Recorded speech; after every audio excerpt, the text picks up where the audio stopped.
लक्ष्मीपतये नमः। ॐ विश्वरक्षाकृते नमः।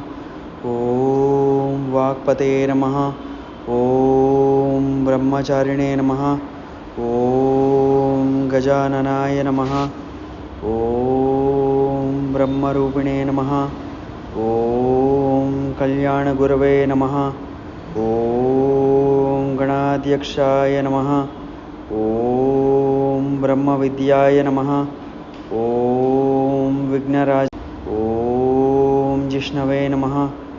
ॐ द्वैमातुराय नमः। ॐ बलोथिदाय नमः। ॐ द्विमुखाय नमः।